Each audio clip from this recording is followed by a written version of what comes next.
What is up, nerds? It is late tonight, but we are still recording.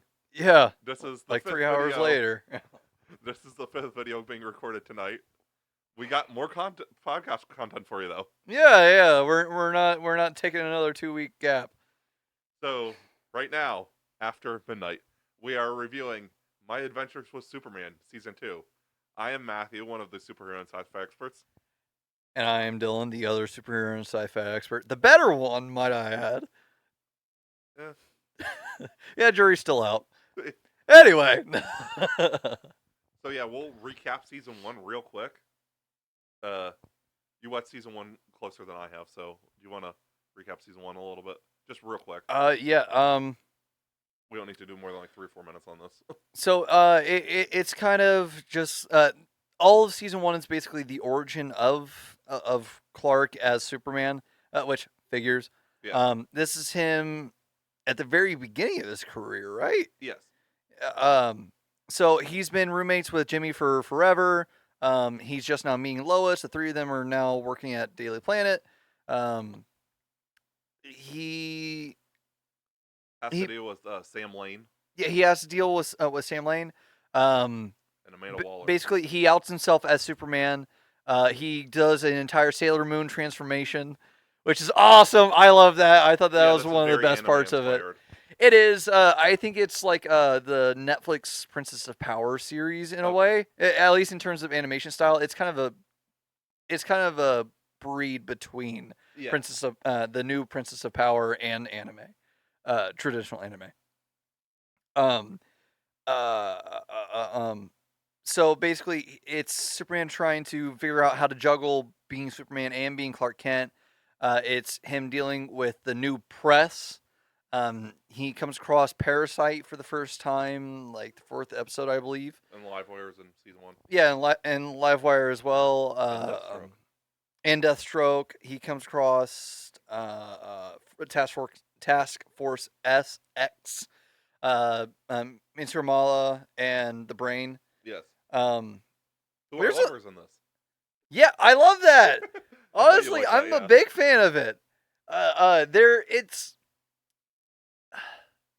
It's rare that you see, and like I'm not part of the community really, but it's from a lot of the people that I follow, a lot of the people that I like sharing tables with.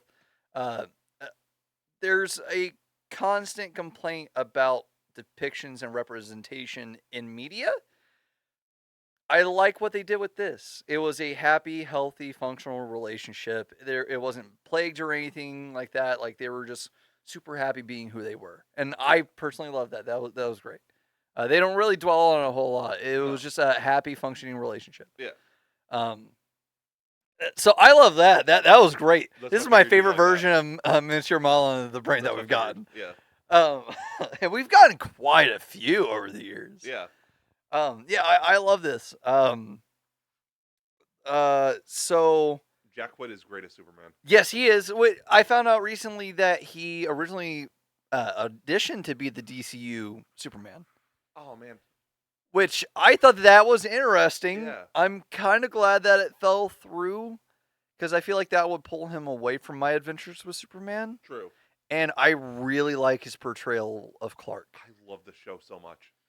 He's very humanized in this. And I know that, like, a lot of people are like, oh, well, he's humanized in a lot of other things, too. Look at what's surrounding this. This is fresh off the heels of Henry Cavill's Superman. Right. And where he was depicted as a god among humans. Everyone knows I love Man of Steel. But I feel like the purity is missing from Man of Steel. Yes. Just I feel like Christopher Reeve was too pure. Yes. Almost one-dimensional. Yeah. And Henry was too serious. Yeah. There was too much baggage.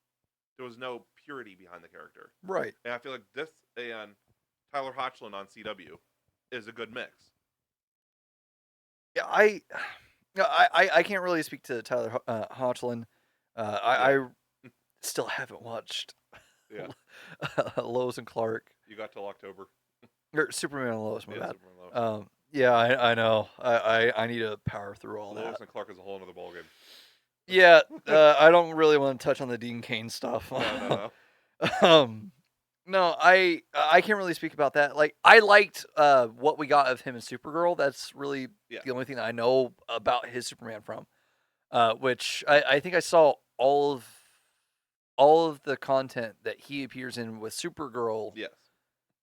Before Superman and Lois premiered. Superman right? Lois, the writing's even better. Okay. All right. Superman Lois is really a top tier show for CW. Well, I've only heard good things. Yeah. It's not like I have a little bitch in my ear saying it's bad. No, it's honestly like HBO level. Oh, okay. Well, I mean that makes sense because they were co-dropping episodes. Yeah. All right. I agree with you. I like the balance that they struck here. Yes. They're able to touch on deeper topics, and they're able to maintain a more realistic version of Superman while also maintaining the humanity that comes with being Superman. And the pure joy. Yeah. The animation is Superman's best friend here. Yes. Because I think that a lot of the visuals that we get that depict Superman in this light, you wouldn't really be able to get as well in live action. Right. The animation's just so happy. It is. It's a lot of Superman flying through clouds and during his like high moments, and even during some of his low moments, he's doing that. Yeah. And just like basking in the radiance of the sun, and while cloud hopping, cloud surfing, like it's. This is such a beautiful show. But back to the recap for season 1. He fights Parasite. Parasite gets locked up. There's a whole Task Force X thing. Basically, we get the red sun drop about how like that's what weakens him aside from kryptonite. Yeah. The end of the season is basically him confronting Task Force X. Yes. And learning the truth about like the day that Krypton died, or the truth, quote unquote, about the day that Krypton died. And we also have to mention a good thing that happens in a lot of modern Superman stuff that happens in the show. Lois does learn very soon. Yes. Episode 4 or 5, I believe. Yeah, it was episode 5 because that was the last live episode that I had. Pardon me. That was the last episode that I had live episode that I had watched. Okay. I didn't pick it up. I didn't pick it back up at episode 6 until just this week. Yeah. So I blasted through 14-ish episodes, 13 I think. Yeah. The last like 5 weeks I've been or 6 weeks I've been watching it every week. Yeah, I struggle really bad with weekly releases. Yeah. I get so fucking far behind. It's not funny. I'm loving it though. If I'm really enjoying something, I can stay on it, no problem. Yeah, it's difficult for me. I just can't. I don't have that attention span for it. I forget, especially since Acolyte's been airing. Right. That's where most of my energy has been going. Right. We learned about the ship that's under the Kent cornfield. Yes. About where it came from, what it is, basically. Basically, Clark ends up finding out that there was an invasion 22 years before, like around the same time that he was born. It's called Zero Day. Yes. And that's the reason why Task Force X was created. Yeah. It was to take down these super beings because they knew Sam Lane and Amanda Waller were the only survivors of Zero Day. Yeah. Everybody else died. And basically, Amanda Waller at the end or at the second to last episode is like, you've been in control of Task Force X. You've been fucking up constantly. They have no trust in you, like the government and all these other secret agencies. They don't have any trust in you. I'm taking over. What you're going to do is you're going to kill the invader. You're going to kill Superman. Mm-hmm. So the last episode of season 1 is Thanksgiving, which is a funny setting, kind of. Yeah. It is Sam Lane coming to dinner. Sam Lane coming to dinner. Lois has no idea that the general that Superman that Clark has been fighting this entire time is her dad. Mm-hmm. And Clark didn't know either. Until he showed up.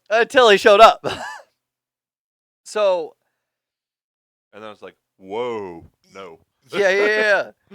So basically what kicks off the finale of Clark taking down the ship that rises from the Kent field is the ship rises after Clark is subjected to kryptonite.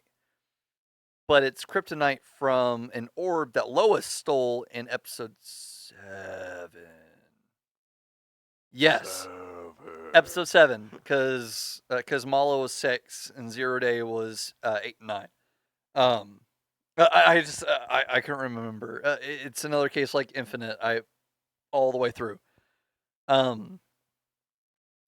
It like detects the kryptonite and it goes to defend Clark, to defend itself basically, because Kryptonian genealogy.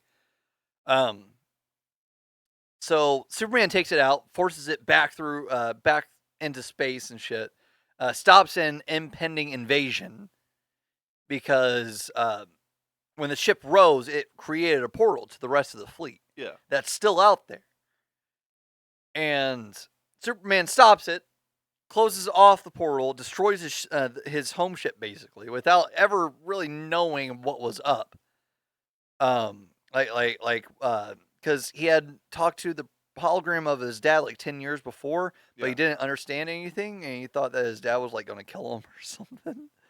And then after he found out about the invasion shit, he just didn't trust his dad. Yeah. So that's kind of where season 1 left off, except for one reveal, or more of a teaser than a reveal. Somewhere out in space, there are these 2 robotic-looking aliens where they get a ping about the invasion. Mm-hmm. And they're like, oh, something's going on Earth. We got to figure it out. And that's where season 2 picks up. Yes. Start with season 2. Let's not do a recap. No, we're just we've learned our lesson doing a recap. We're just gonna talk about like some of the high points in the season. Yeah. This will be out of order. Yes. Thank gosh. We got anybody that's watched Person of Interest. Or I've if you haven't seen it. Michael Emerson plays Brainiac. Wait, is that who that was? Yes. The main dude behind like the camera system, right? Yeah, the guy with Point of interest. Yeah, all right. Yeah, I was trying to replace that voice. That's the dude who plays Brainiac. I didn't realize that. Yeah, he plays a great Brainiac. Yeah, that was great. He is threatening. Well, I mean, it was also an unconventional Brainiac. It's not this. It's not the kind that we're used to seeing. Yeah. That's one thing that I really like about my adventures with Superman is it's not the stereotypical origins. It's not stereotypical. No, it changes things in a fun way. Yes. It keeps a lot of the soul of what makes those characters. But it kind of like updates them in like an exciting way. Yeah, because the thing that they're trying to do with my adventures with Superman is they're trying not to connect it to the rest of the DC universe. Right. And there's only so much that you can do before you have to do something like that. Right. But they're avoiding it like completely. Like they're doing like a couple drops of information, which we got more in season 2 than season 1. Yeah. Although season 1 was really cool because I liked the multiverse Easter eggs from episode 7, with the multiple lanes. That's the reason why I asked about Earth 50 when we were talking about Infinite, or Crisis, because they showed Earth 50 in that one. Okay, yeah, along with the Justice League version, if I remember right, and the Super Friends version, I think. I don't remember that. Yeah, well, it was like really fast. Mr. Mixes Pitlick. Yeah, Mixes Pitlick. Yeah. Yeah. Mixie. Yeah, Mixie. When Mixie is like, "Oh no, I know who Clark Kent is. I know who you are. You're the same in every fucking universe." And Clark is like, every universe, and he just like cycles through the different animation styles. Yeah. In that episode, which I thought that was really cool. It was awesome. It's just fresh on my mind. Season 2. They did the same kind of thing. They really revamped the characters. They're keeping it unconnected in a cool way. Yes. I think that we're gonna theorize it towards the end of this. Yes. Because I got some theories on some villains. Same. I really like what they did. I think that this is a interesting, say the least, interesting origin for Lex Luthor. Yes. Which Lex Luthor introduced in episode 4. Season 2. No, he was in season 1. Oh yeah, he was. Because the entire reason why Lex Luthor hates Superman is because Superman got him fired. That, like, legit, that's it. That's the entire reason. Because he doesn't even give a fucking good reason. He doesn't start going in on Superman. It's Lex Kieran. Yeah, he's just like, this dude got me fired, so I'm going to ruin his entire life. Which we all know Lex Luthor's petty as fuck. But you don't ever see it over something so trivial as that. Because normally it's like a power dynamic. It's Lex's ego that gets him. Yep. That's normally what it is. No, it's literally just, this dude got me fired, trashed my workplace. Like, of course I'm pissed. Yeah, like that's all it is. And the thing about it is, like, Lex gets to where he is in this season because of Jimmy. Yes. Which Jimmy didn't know. Jimmy didn't know that Lex was a bad fucking dude. Jimmy's a lovable idiot. Yeah. And can I just say that I love this version of Jimmy? Yeah. First of all, it makes him way more useful than other incarnations of the character. This is the Jimmy in recent years that we needed. Yes. Yes. I love Supergirl. That was not Jimmy. No, it wasn't. I also know one of the complaints about Batman movies versus Superman is I was right with V. What was that version of Jimmy? Yes.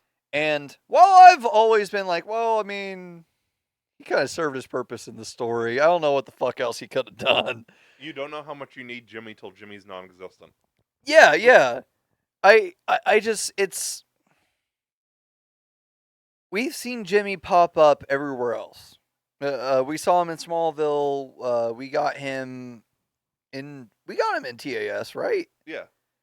Superman Returns. Yeah, we got him in Superman Returns. We really get him almost every place that Superman pops up. Mm-hmm. But again, he's just not useful. He's really only useful in like a little bit of Smallville. Yeah. And in the comics. Yeah. And even then, I think that they downplay him in the comics now. Yeah. Which makes sense with how expansive they've become and how many different stories that they're telling now. Right. They've really brought in the horizons, so somebody's got to take a hit. No, I love the characterization for Jimmy in this. I like what they're doing with him. I like that they've made him an integral part of Clark. Yes. And that's such a breath of fresh air. Yes. Like, he needs he's always more than the joke. Yeah. And he's especially in season 2, he serves in a bigger role because we get introduced to Supergirl in this season. Yeah. And Supergirl and Jimmy fall in love. Like, yes. It's like love at first sight, basically. Yeah, Supergirl's introduced in this season. Yeah. And he serves as an anchor for Supergirl and for Superman in this. What's kind of interesting is Supergirl is actually introduced as a villain this season. Yes. Yeah. Which we've seen that before. Yeah. Not even just Earth X. But Smallville kind of too in a way. Yeah, Smallville in a way. We've seen it with Public Enemies. Yeah. Yeah, in the second part, Apocalypse. Yeah. My bad. I was picturing the other. Yeah, it's the same. It's the same story. Yeah. It's a 3-part story. There's Public Enemies, Apocalypse, Unbound, which is the part with Brainiac. I think that's one of the only DCAU films that I haven't seen is Unbound. It's good. I've heard okay things about it. I haven't heard a whole lot before. Elite's still my favorite of the Superman ones. Elite's really good.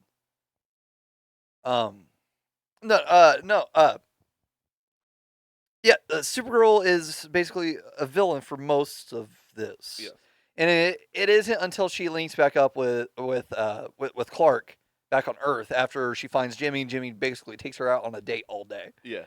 And then she fights Clark, kidnaps Clark, and then starts taking him to her father, quote unquote. Which is Brainiac. Which ends up being Brainiac, who powers all the Kryptonian tech and has been doing so during the war that led to Krypton's destruction. Right.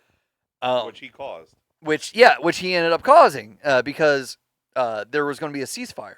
Right. And his entire thing was... He was made for war. There is no innovation in science without war. Yeah. That's a loose quote from him.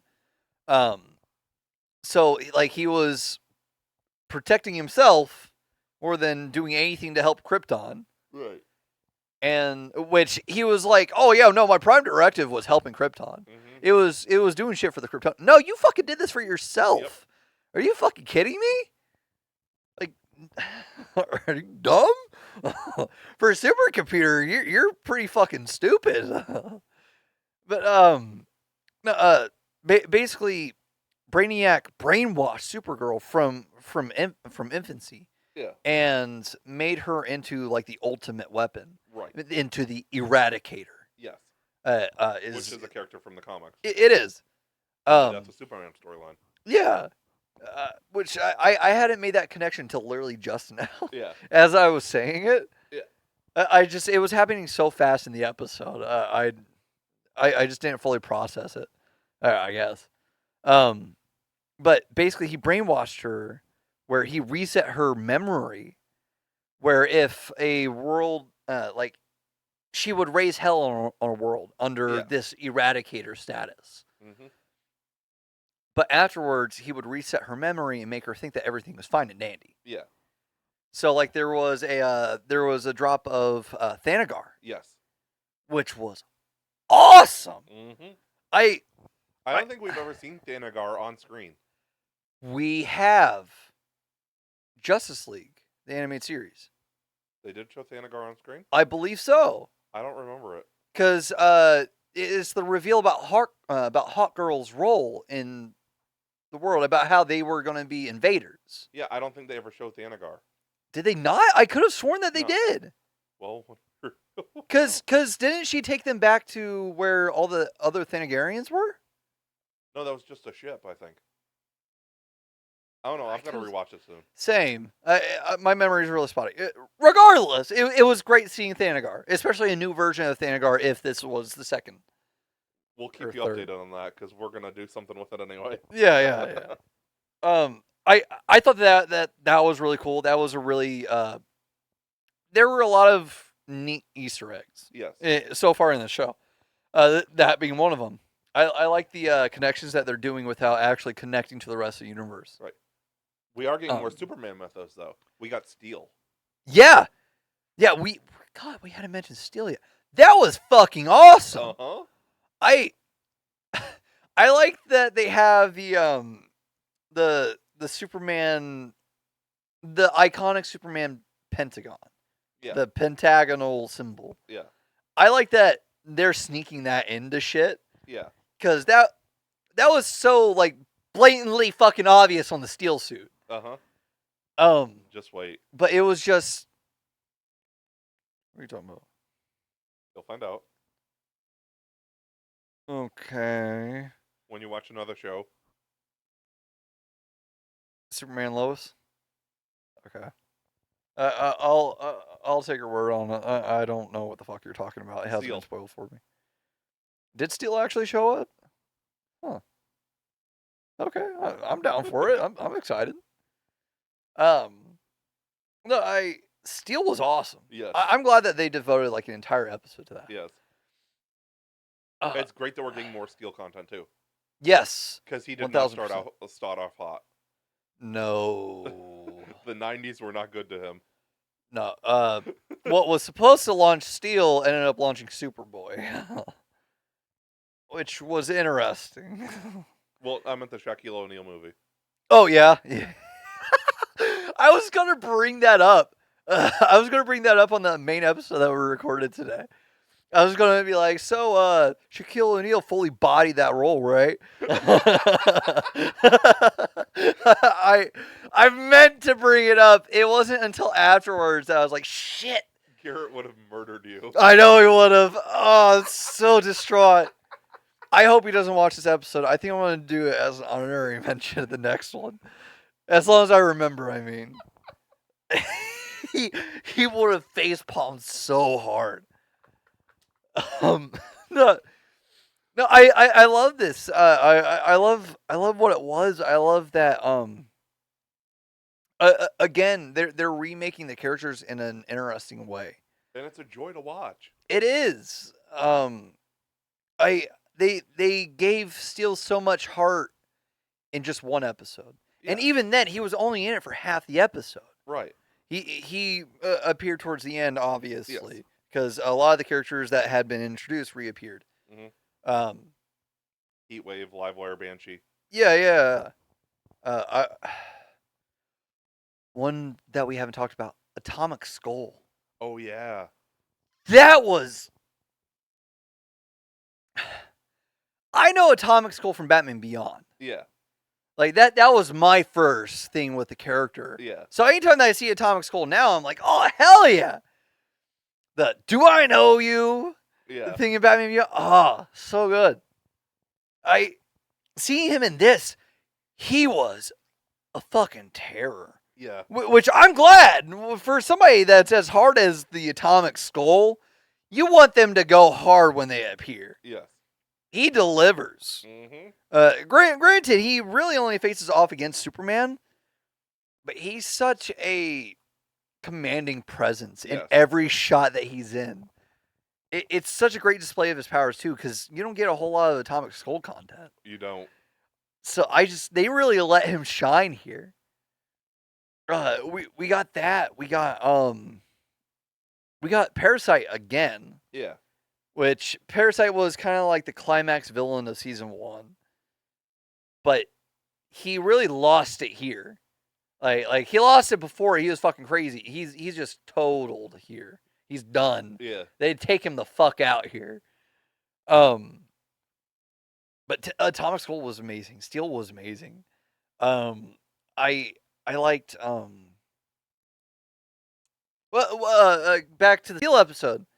The one thing that I love was Vicky Vale was hyping up Gotham so much. She was. It's like, you fucking live there, don't you? Like, I understand that, like, Vicky you're supposed Vale... to be so charismatic and shit, but, like, your city's basically run by criminals. Honestly, like, super criminals. Like, honestly, this might be a hot take. Vicky Vale is a top-tier troll in this series. She is! She is! Nobody scoops Vicky Vale. Nobody scoops Vicky Vale. The her leveraging, like the fact that she might leave Gotham Gazette to get more power at the Gazette was fucking amazing. I was like, what the fuck are you on about?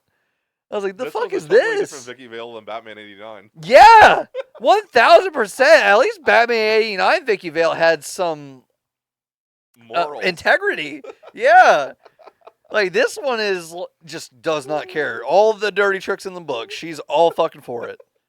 She's I don't know. I just like she was convincing Lois to join her at the Gazette. To be her number 2. To be her number 2. And Lois was like, why? When I could be my number 1. Well, yeah. Thankfully, Lois was like, Clark, I'm not leaving you. Why the fuck would I do that? I want to be my own person. I don't want to be mini-me.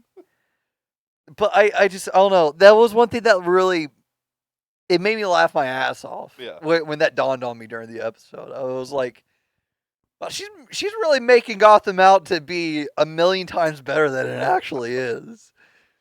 Like, she's talking about Metropolis not being great. Yeah. Like, I'm sorry, your town is being run by Icemen, by clowns, and by women made of vines. Like, I don't think you got a whole lot to fucking talk about. Like, granted, this might be, like, also early days for Batman in this universe. And so don't forget about the horror reject from Wizard of Oz. Yeah, that's true. That's true. That's true. The original concept for Scarecrow, yeah. I actually like that. I'm gonna use that, the horror reject from Wizard. That's good. That's good. That's good. Yeah, the day that Scarecrow hits the public domain, or Wizard of Oz's Scarecrow has hit public domain, hasn't it? I don't think so. Not yet. Not yet. Because Batman doesn't hit public domain till. Yeah, but Batman was created later than Wizard of Oz. No. Yeah, it was. Did Wizard of Oz created when the movie came out? Wizard of Oz was a book. Okay, it was. Yeah. Okay. I'm pretty sure it was late 1800. Like okay, late, then late yeah, that would be public domain. I was gonna say if it was the movie, that came out the same year. Man, now I'm interested in if we've gotten a dark version of Wizard of Oz. Batman came out the same year as Wizard of Oz, the Wizard of Oz movie. 39. Yeah, that's right. Superman was 38. Superman's the OG. No, sorry, that was a rabbit hole for me. Yeah.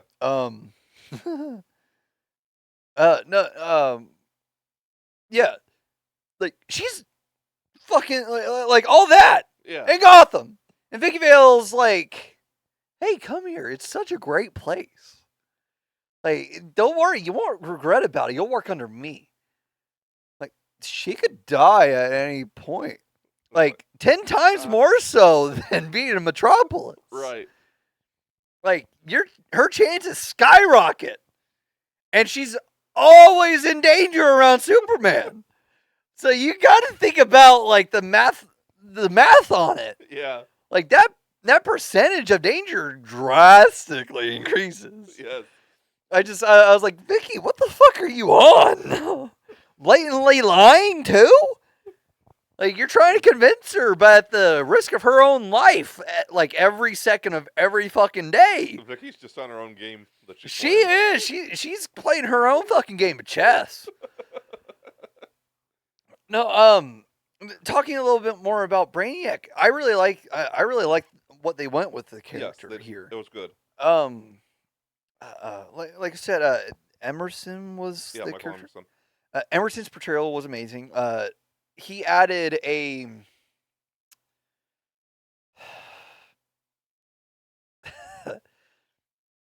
he almost sounded Twinkie, but in a good way.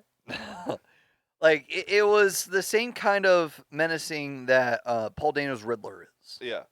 It was just a just more downplayed version. It wasn't like this grandiose villain with this vibrato in his voice. Just wait till you watch Krypton.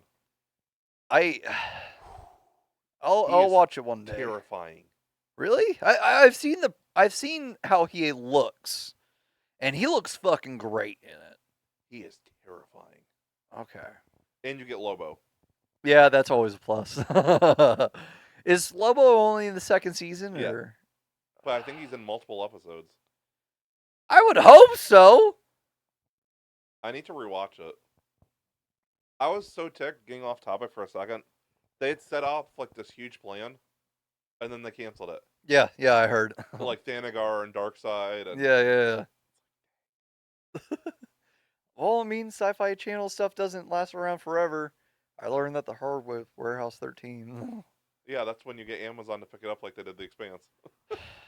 Or how CW did with Supergirl. Yeah. Yeah. The marketing campaign for that. It was balls to the walls. No, you don't remember? About the marketing campaign to get Krypton picked up? No, for Superman with Supergirl. No, I don't remember. Okay, I'm not going to say on the episode. I'll tell you after. Okay. They had a really bad marketing screw up. Okay. But yeah, talk to me about it later. Yeah. Supergirl gets her costume in the last episode. Yeah. Because it like automatically like forms on her and Superman in this show. Yeah. Superman got a new costume the second to last episode. Yeah. Supergirl got hers in the finale. Yeah. I will say just before we talk about Supergirl's costume design, which was amazing by the way. Yeah. I loved it. I'm not a fan of the shoulder pads. No. I like the gold touches on Superman's new costume. Yeah. I like that. I think that adds a little bit more. I still prefer the classic red and blue. Yeah. I hope that this will grow on me a little bit. I hope that he gets it a little more simplified. Because I understand where they were coming from with this. This was more organic matter. Like it was less of a hard suit. Right. I got that. So there was Kryptonian tech in play there too. So like the pointy shoulder pads. Yeah. They make sense in universe. I'm not a big fan of that aesthetically. Yeah. I wasn't a big fan of that with. I liked it on Supergirl's villain suit. Yeah. That was cool, but they also served more of a purpose there. Like this, it's just his shoulders are pointy to be pointy. Yeah. I will mention one thing that's kind of a throwaway, but like, it's just a case of Superman has, there's always been parallels with Superman. Mm. And sometimes it's subtle, sometimes it's like a brick wall. There's a scene where he like goes out, like arms spread out, like a cross position at one point in the last episode. Yeah, I remember. And then Supergirl says something like, "We get our strength from the sun." It's like, yeah, not being subtle at all. No shit, really? Are you? But I always appreciate references like that. Yeah. I one thing that I wish they would do. Hold on. Supergirl's design, her official suit. We didn't get the best look at it. Like there was only a couple shots. Yeah. But I like the wraparound cape. Yes. I really like. I really like that. One thing that I really like is the fact that they're ditching the skirt more with Supergirl's design, like across mediums recently. I don't mind the skirt. I don't mind the skirt. I'm glad that they didn't go from like her supervillain suit to she's in a skirt. Is kind of what I'm trying to say. Yeah. Like, Supergirl, she ended up in the pants, right? Yeah. In the show? Yeah, in the CW show. Yeah. I like that. That was progression for it. Like she had the skirt for so long. Yeah. Like I like that they swapped her over to the pants. That was neat in my opinion. Yeah. But I like here that they didn't go for that traditional skirt look. Yeah. I'm glad that they kept it more in vein with what Clark was wearing. Right. It made more sense to me. Right. I really like that. I also just like the color coordination that they have between all the colors. Yeah. I'm not a big color theory nerd or anything like that. The colors throughout the whole show just mix. They are. They do. Everything that they pick works really well. Mm-hmm. It's down to the sky, to everything. Yeah, the sky, the clouds, the water. It's just very nice to look at. Yeah. It's just everything is very complimentary. Yes. And it meshes well together, really awesomely. One thing, the reason why Brainiac wanted Clark back, which we didn't really talk about, was because Clark is able to tap into this raw power, where he powers up, basically. Like it's his,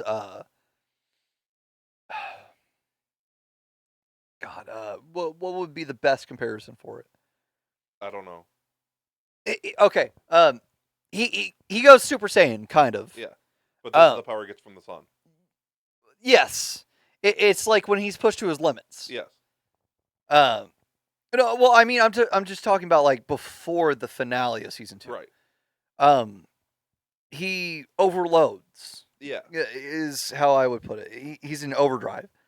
Brainiac sees that, knows that Kara isn't able to do that on a whim. So he invites, quote unquote, Clark there. I wouldn't say it's an invite if you're kidnapped, but right. So that Brainiac can end up taking over Clark's body and shit like that, because Clark is able to tap into that power. One thing that we get towards the end, when Brainiac tries to take out both Clark and Kara after they push off his invasion to the surface of the sun. Brainiac tries to take them out, but they get shot into the sun, and that's when they're like, "Oh man, the solar energy is amping us up." Yeah. Like you said, like this is where our power comes from. Yeah. Which that's pretty blunt force trauma of them. Yeah. Like we kind of figured. It's good that they're saying this for casual audiences. Yeah. I'll say that. That's the most positive thing that I can say about that. just as a DC fan. Yeah. But when she blasts off out of there with Clark overcharges, and his eyes start glowing blue, and the electricity comes around his body, and hers goes red. Yeah. So they become like the cyclone that destroys Brainiac's ship. Yeah. And it's... I just love the visuals in this show. Yes. It's so good. They do fight animation really well. Mm-hmm. Honestly, I think that's something that we're coming back around to with superhero content, at least animated superhero content, is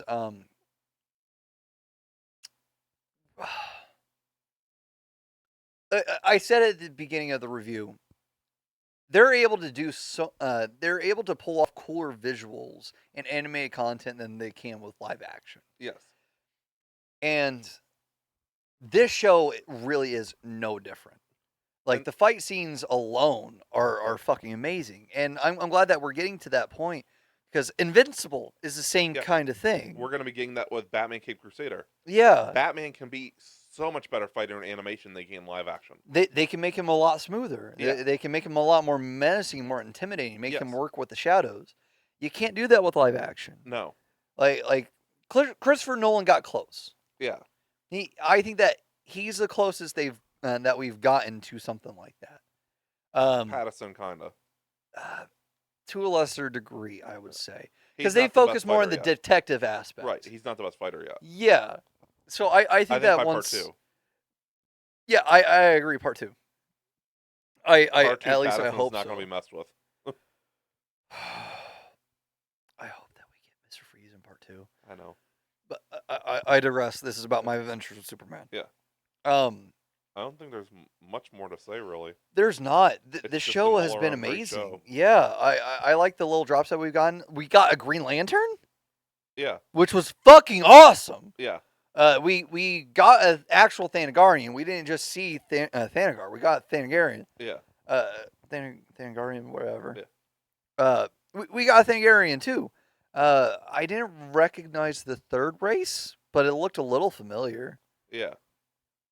I can't think of it. What are your theories on season 3? Okay, so Lex is going to be more of a villain in season 3. Yeah, he's going to be the main villain. Yeah.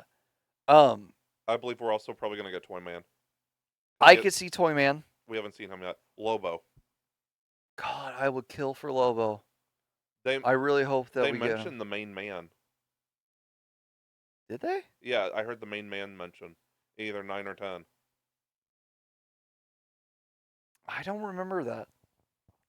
Maybe I'm just imagining things. Yeah, I don't remember. I feel like if they would have said like Bastitch or something like that. Yeah, I think they said the main man.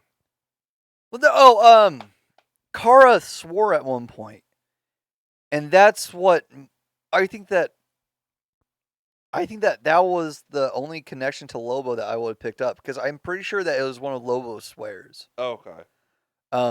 You could be right. I don't remember them saying the main man. Yeah, I could have swore I heard the main man the last week or two. Yeah, I can't remember. I don't know. Enlighten us. Yeah, please. If we missed it and you didn't, let us know. Call us idiots. No, I think you're right about Toyman. I think that you're obviously Lex is going to be bigger. Be awesome to get Lobo. I'm wondering if we're going to get an inkling of Brainiac's return. Yeah. But I think that if we do, it's going to be at the very end of the season. I would like to get Martian Manhunter too. The thing about it is, how you have to keep in mind they don't want to connect everything. True. So I think that when they're going to be if they introduce other more major characters, I don't know how far they're going to go with it.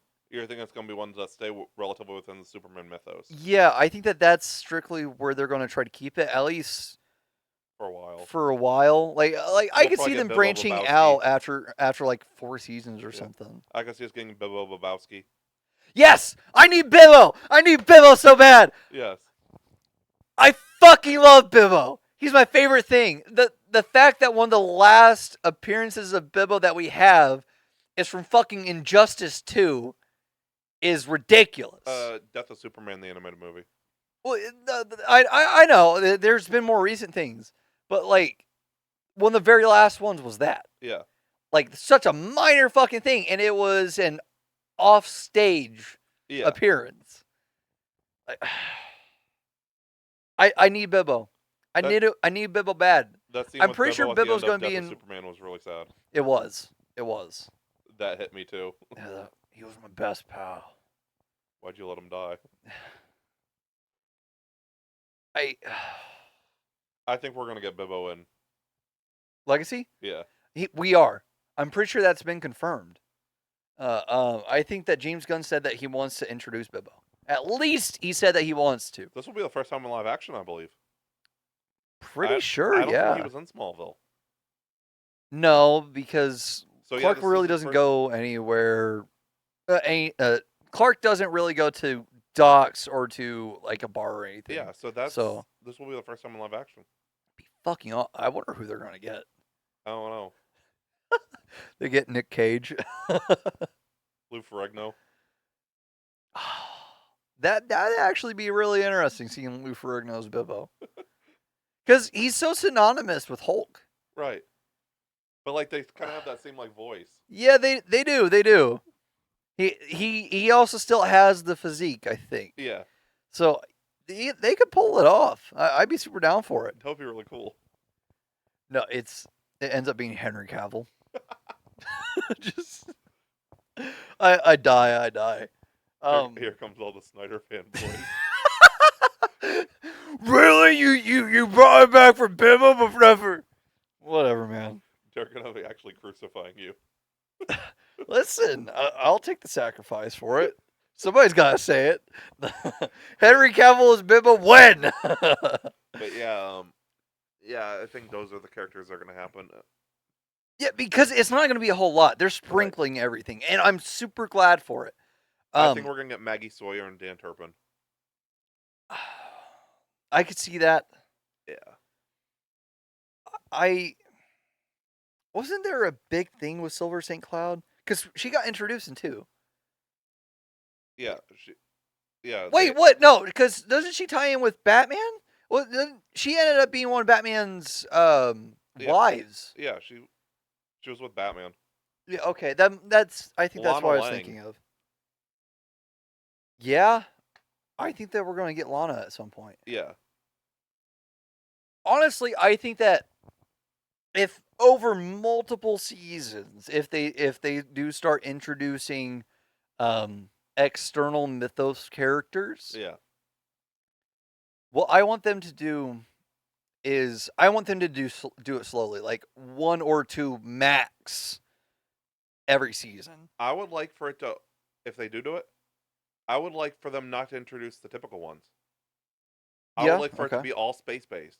Maybe a Green Lantern, Martian Manhunter, Hawkgirl. Don't do like Batman and stuff. Yeah, don't do like the Leaguers. Yeah. Yeah, I get what you're saying. Adam Strange, maybe. Oh yes, introduce Adam. I'd be so down for that. He was in Crisis on Infinite Earths. He was. He's also in Krypton. He's a main character. Okay, now I want to watch Krypton bad. I love Adam Strange. Yeah, he's my favorite little episode. Like cult ones. Yeah. Oh. And what's the dude from Arrow? The foster dad, or not foster dad, the adopted dad. Walter. Yeah. The dude with the English accent. He was in the Resident Evil movie, the first one. Colin Salmon or something. It's not ringing a bell for me. He plays General Zod. Oh, really? Yeah. Oh. No, I. For Krypton in the first season, think Game of Thrones meets Superman. That's a tall order. That's a really tall order. Well, that's essentially what it is with like the different houses and stuff. Okay, I see where you're coming at from that. Okay, I get you. I get you. Like it's not like it's level. not thematically. No. It's just like the mythos of it. Yeah, the different houses. Okay, and classes I got you. I got you. The world building aspect of it. All right. But yeah, I don't think there's anything we could say that it's great. It kicked ass. I love it. I think that this is a great show for people who I think this is a great show for people who, one, love Superman, obviously. Two, people who want to get to know Superman. Yes. And three, for anybody who, honestly, just for anybody who likes animation in general. Because this really is super visually appealing. I love it. I'm a sucker for great animation. Yeah. Like, honestly, I'll take a beautifully animated movie over a live action movie any day of the week. And this really does deliver. I cannot wait for more seasons. Everybody killed it in this. This will be a hot take. This is my favorite show we've reviewed superhero-wise. I'm right there with you. Yeah, I'm right there with you. We did Loki and Did Echo. Loki, did Echo. There was another one. Yeah, I believe there was one more. It'll come to us. Yeah. I'm sure it'll come right after we cut the mics. Yeah, probably. But this is my favorite. Yeah, it's my favorite too. I think that this is one of my favorite pieces of Superman media in general.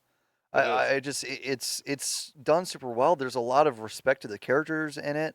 The team behind it just deliver amazingly. Yes.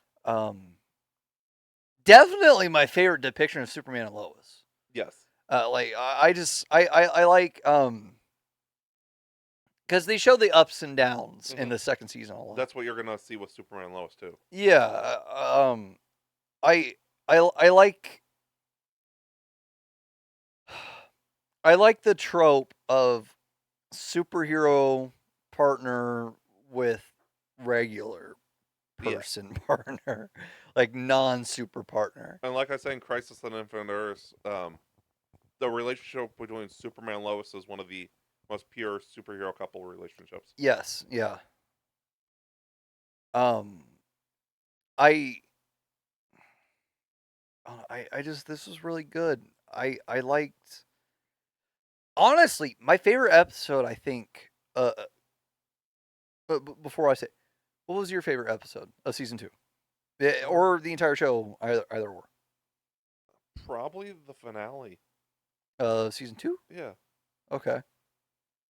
Although I really like that episode where we're first introduced to Supergirl, where her and Jimmy kind of like fall in love. Yeah, that's my favorite episode. Which so I'm not gonna make a comment. I almost did. No, the one where he's on the dating show. Yeah. That's my favorite one. First of all, it has some bright moments in it. The Jimmy and Supergirl aspect of that episode are obviously the highlights. Yes. Meanwhile, the more downtrodden parts of the episode are after Kara and Clark meet back up, one, but two, Lois and Clark breaking up. It's such a high and low kind of thing, but in a great way for the lows. Mm-hmm. I like two more things.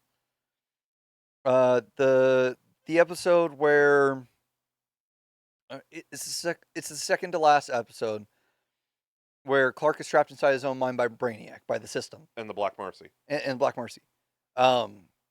Where Lois breaks through to him. Yes. And they have that tender moment that fully gets him out of it. I really like that. And I loved just the brief little moment when Kara is flying into the sun in the finale. Yes. And how she's drifting, and it cuts to a little girl version of her floating through the blue ethos. Yeah. And Superman grabbing her hand as a kid too. Yeah, and as a kid, Clark is extending his hand to help her. It's such a raw moment, right there. And I just, again, this show is such a treat. I love those little moments. I love the little pieces where they take a second to breathe. But while they're taking a second to breathe, they're still delivering everything. They're able to really hit you where it counts. I remember the other show, X-Men 97. That we did review that, didn't we? Yeah. That feels like it was forever ago. That was only last month? Yeah. This is still my favorite though. Yeah, this is still my favorite. Yeah. This was My Adventures with Superman is such a great show. I don't think it's been renewed for season 3 yet. It has. It has? Yes. Thank God. Yeah, I believe Jack Quaid was talking about what they've got planned for season 3. Okay, They're getting a panel at Comic-Con too. I hope that they do well, all great TV shows do, and have, or at least all great animated shows do, where they have 2 seasons a year. Yeah. Which that's also something that X-Men or that Marvel wants to do, especially after X-Men, where they want to do multiple seasons of a show per year, or of an animated show per year. But I really hope that they do that with this. Yes. Because season 1 was back in October, right? Yeah, I think so. Yeah, so this is a pretty fast turnaround. Yeah. It's about 8 months. I really hope that we get a second, or that we get our 3rd season soon. Yeah. I'd be fine at the beginning of next year. Yeah. I'm no rush. Take your time, make it as beautiful as possible. I could see when Superman Lois ends. Yeah, I could see that. I can't wait for season 3. This is such a good show. This is. I honestly think. Yeah, I loved it. Yep. It hit all the check marks for me. Mm-hmm. This has got to be one of my favorite animated shows ever. Yes. This is fucking amazing. It is. I can't wait for season 3. It's going to be so good. We thank you guys for watching this. Yeah, thank you so much. We'll gush all night if we don't stop. Yeah, it's true. It's true. Remember to like, comment, subscribe, all that good stuff. Yeah, make sure to leave comments. If you're going to leave criticism, leave constructive criticism, please. We appreciate any feedback. You can follow us on Facebook, Twitter, Instagram, and Threads. Yeah, soon TikTok, hopefully. If you're listening to us on Spotify, please make sure to follow us. Make sure to rate us. Make sure to share us with your friends across all platforms, not just Spotify. It really helps us boost the channel and reach a larger audience. Yes. It helps us share the love. If you like superhero content, we have our Deadpool and Wolverine review next week. Mm-hmm. And Batman Cape Crusader the week after that. And we're going to keep delivering throughout the rest of the year. Because there's a lot of superhero content coming out. Yeah. I cannot wait. It's going to be great. These are some of our best episodes. They are. I'm surprised because we're normally completely loopy after 1:30 at night. Yeah. Superheroes are worth it, though. They are. Have a super day, everybody. Have a super day. See you next time.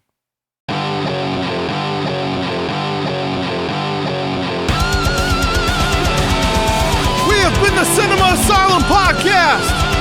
You guys were awesome. Thanks for coming out. Good night.